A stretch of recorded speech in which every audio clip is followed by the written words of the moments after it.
Hi everyone, welcome to my presentation on multicultural communication. As we all know, it has become a time where the world is getting smaller. We have an increasingly diverse population. There are great technological advances which enable companies to be more global in their reach. This has led to further globalization of organizations and expanded the multicultural workforce. So as a communicator, my question was, how can we help these multicultural teams and workers to communicate more effectively? When we look at an organization, there are many different types of communication that occur. There's the manager communicating to their employees, employee communicating to the manager, communication between employees, and then the unique situation where employees are placed into groups or teams and they are communicating with each other. As communicators, we all know all of the models with senders and receivers and encoding and decoding and the noise that's in the channel getting in the way of communication. Well, when you add diversity of culture to the communication channel, that is one more type of noise. The challenge of a multicultural team is helping the members to communicate across cultures, to send and receive messages effectively, and motivate the members uniquely because they're not all the same, and help them to work together as a unified, cohesive team.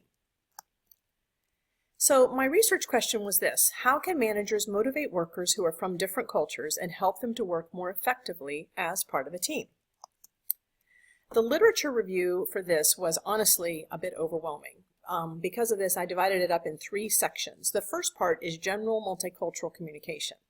Obviously, we couldn't examine every culture and all of their unique challenges. So I took more of a global view of the cultural differences which remain between different cultures instead of looking at specific cultures and the challenges that they have.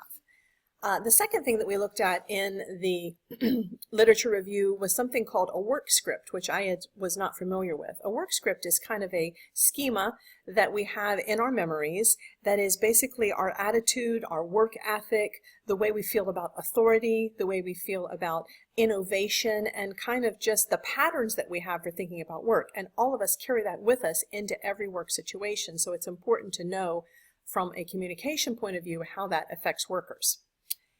The intercultural communication competence is a study that's fairly recent in the last 40 years or so, and basically it is letting us know the different standards that cultures have for what they consider to be competent communication. And what's interesting about this is you may think that you are communicating competently, but someone from another culture may not. For example, if you are an American and you are very confident and you're making eye contact and you're reaching out and you're inserting your ideas into the meeting or the conversation, you may think that you're communicating effectively.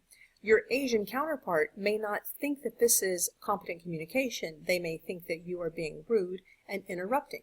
It all depends on the cultural point of view. One study by Lorig basically can be summarized in one sentence, his 18 pages, that we need to simply rethink diversity. As our culture has become increasingly diverse, and so have organizations, we simply need to rethink the way we think about diversity. Selden underlines this with the quote, "Public organizations must develop their capacities to expand communication accessibility by creating appropriate setting and environments to hear and attend to diverse voices." The second part of my literature review was on motivating multicultural workers, and there were 2 studies that I looked at primarily. The first study was in the garment industry in San Francisco, where Jinsu Terry looked at 35 employees that he actually had from 9 different cultures. There was a real problem in the industry.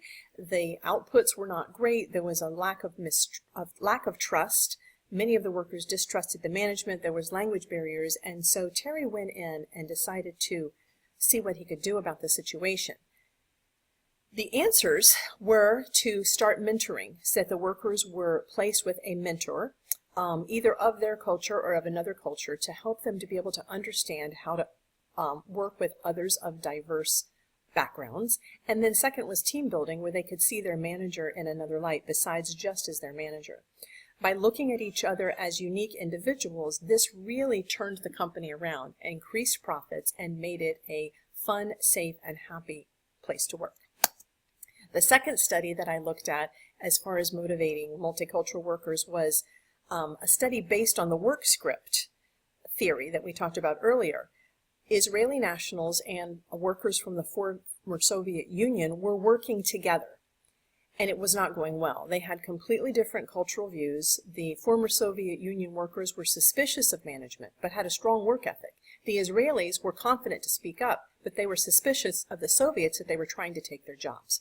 The solution was weekly meetings where they could all get their feelings out, talk about their perspective, have the freedom to talk to management, and also they are provided with a mentor which helped them to work through challenging situations. By their manager taking the initiative on this, it literally turned the company around and made it a more effective workplace.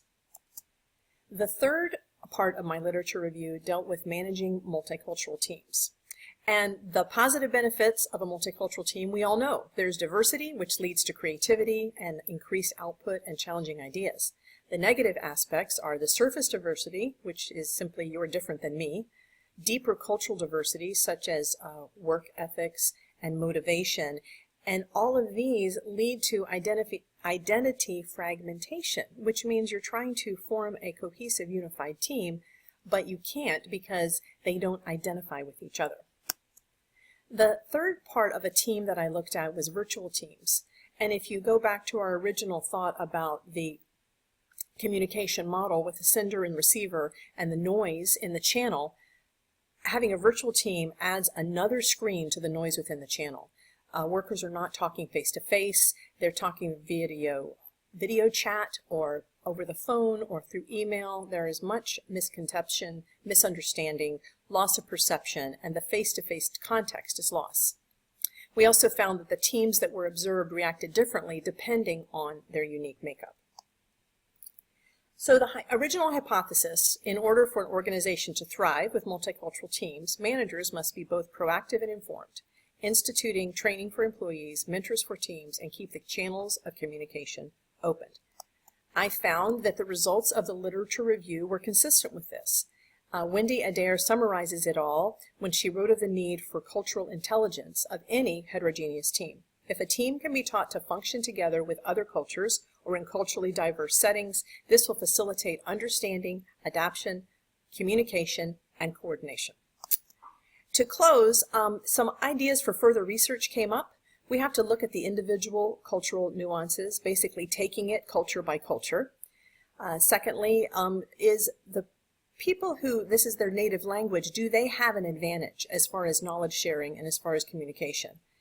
Third, are there advantages to be had from extended cultural awareness training? And finally, how important is attitude? You can have all the training in the world and teach people how to communicate, but if they don't have a good attitude about working with other cultures, their communication may never improve to the level that you think it should.